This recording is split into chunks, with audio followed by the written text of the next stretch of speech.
Good morning and welcome back to Will's Mountain Homestead. My name is Wendy and today I'm going to be showing you how to pressure can chicken. There's a reason for this and I want to try and show the health aspects of canning your own food. The CDC has come out with guidelines that specify the amount of sodium that we should be consuming on a daily basis.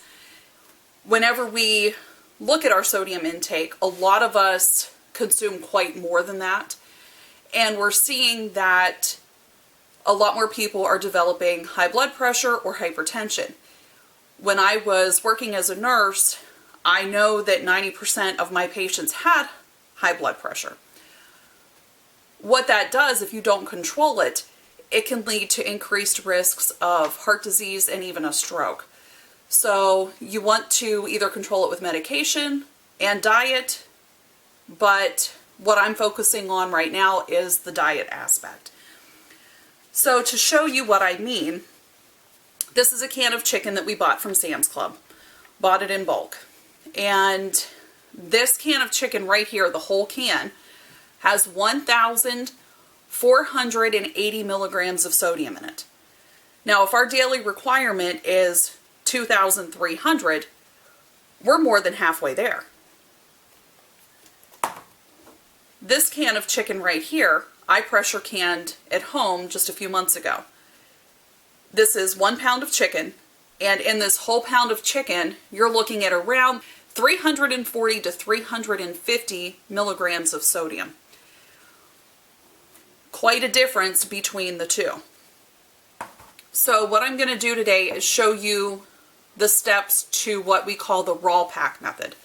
Very easy, very simple, and it's probably one of the easiest things that you can do. Make sure that you have washed and sterilized your jars and wash your lids and your rings in soapy water. Your jars don't have to be hot to do this. And pick what size jar works for your family. And for us, we're a family of 3, so a pint will work perfect for our meals. Now, on average, you can put a pound, a little bit over a pound, into each jar. So as you're cutting it up, just keep that in mind. So what you're going to do is look at the jar. You're only going to want to fill it to 1 inch headspace, or a little bit less than that.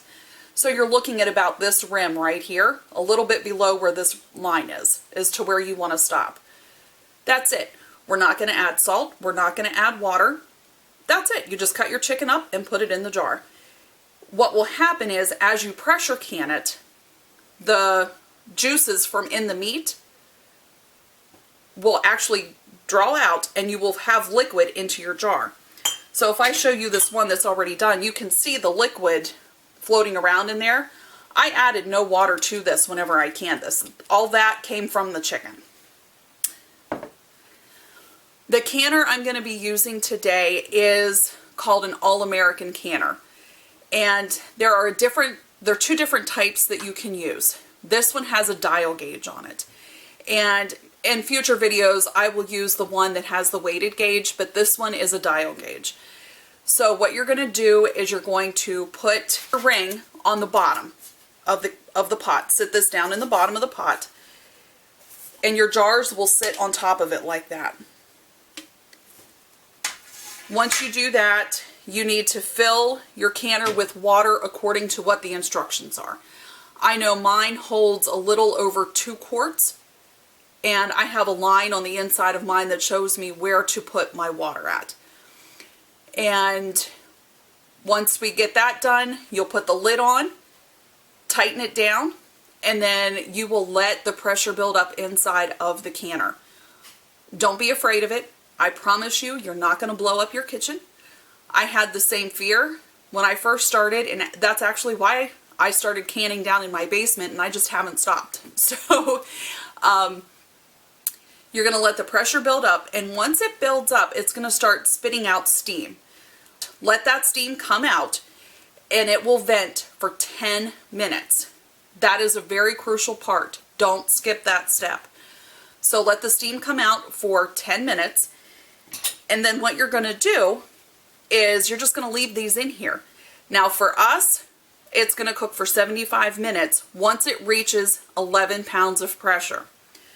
So everybody is going to be a little bit different depending on what your elevation is. So I have attached for you the recipe that shows your altitude and what pressure you should be canning yours at. Okay, so for where I'm at like 1400. I am in where I need to be at 11 pounds of pressure. Okay, let's get started. Okay, so I have roughly 6 pounds of chicken here. So your first step is you're going to want to cut off as much fat as you can because you don't want to can that.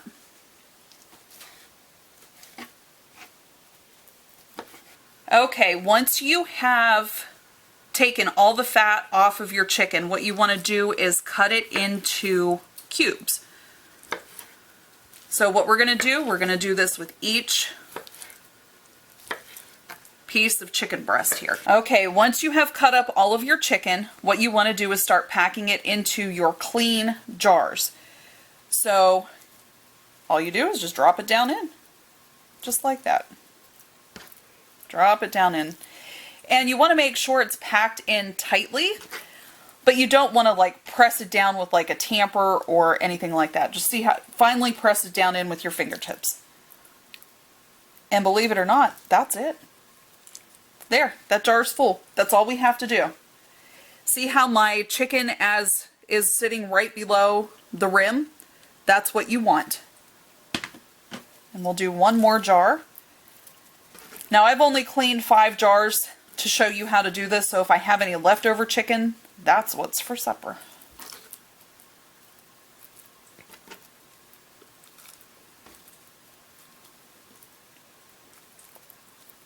Okay.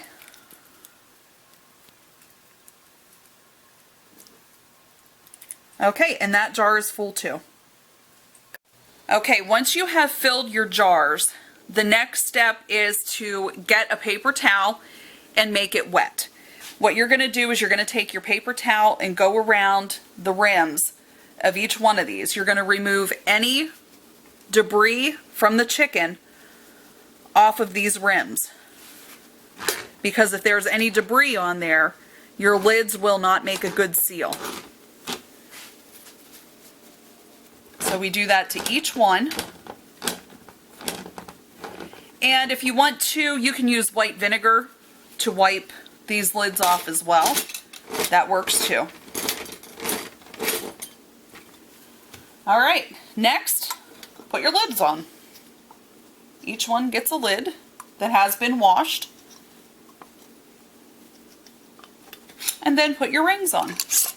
Now when you are putting your rings on, that's finger tight, right there. That's finger tight. That's all the more tighter you want these lids, like that. You don't want to clamp it down. Finger tight.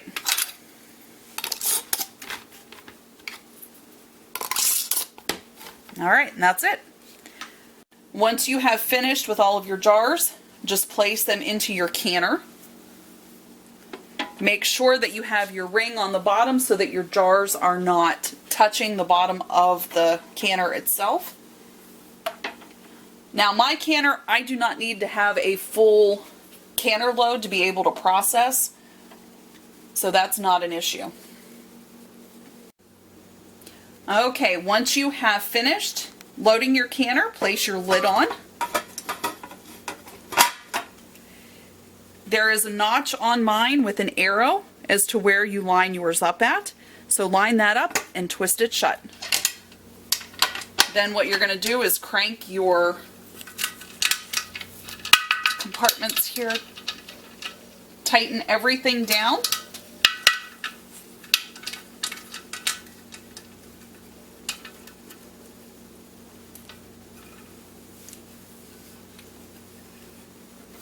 And then we wait.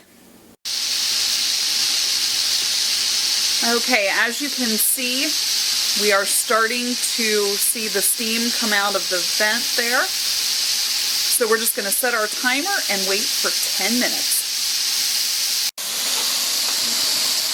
Okay, so our time is up. I apologize, my furnace just kicked on and I'm canning in our basement, so I apologize about the furnace. So what we're going to do, our 10 minutes is up. So this little toggle right here gets flipped, okay? Now you can see the dial gauge. I can't start my 75 minutes yet until this dial reaches 11 pounds of pressure. Until that little black line there goes up to the 11, I can't start my time, okay? So that's what we're gonna do. Now, when you're using a pressure canner like this, I recommend taking it to your local extension office and getting the dial part here, getting that looked at to make sure that it is accurate. You should do that once a year before every canning season begins, because if you're not at the right temperature, then your food could potentially be spoiled inside the jar.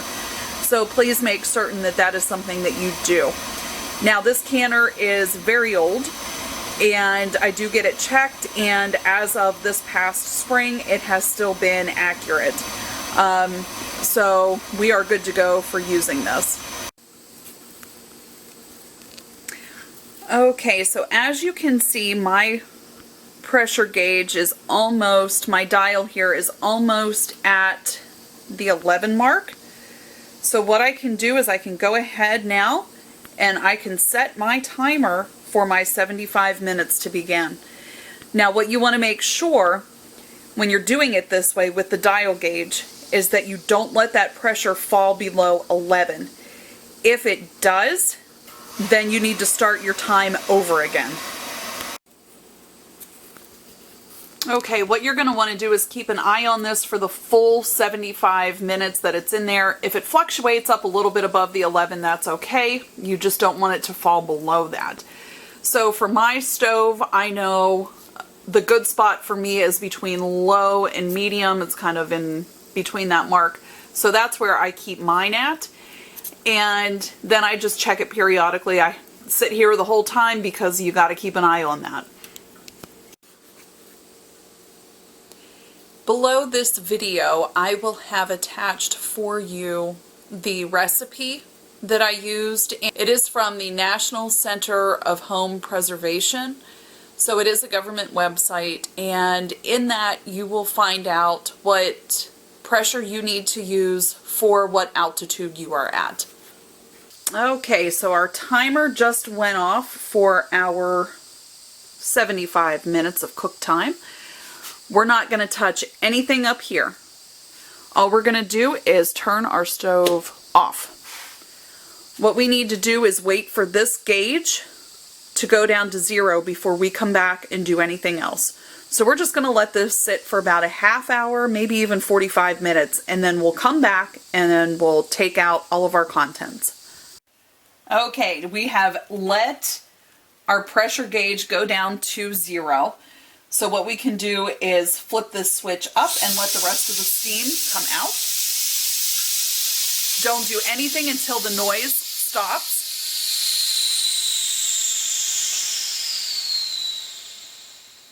Okay, now that that has settled down, you can undo all of these. My tip for this is to open the lid and point it away from you. Otherwise, you could get burnt from the steam, which isn't good for anybody. So lift the lid up and away from you.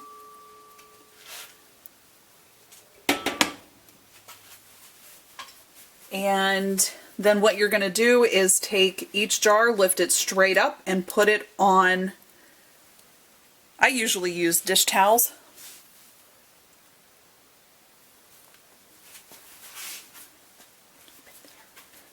And here you see we have 5 jars of chicken that are now shelf stable. What you want to do is you want to let these sit for 24 hours. Come back and make sure that they have all sealed. Take the rings off, clean the jars, and then you can put them in your cupboard or your pantry. Thank you for watching us today. I hope you found that this tutorial was enlightening for you and you learned something new. And we will be bringing you more content like this. And I have a lot of deer meat that I need to pressure can as well, so I will be taking you on that adventure too. And we need to give a special thanks to my daughter who videoed all of this for us. And her name is Jackie, and here she is. Hi!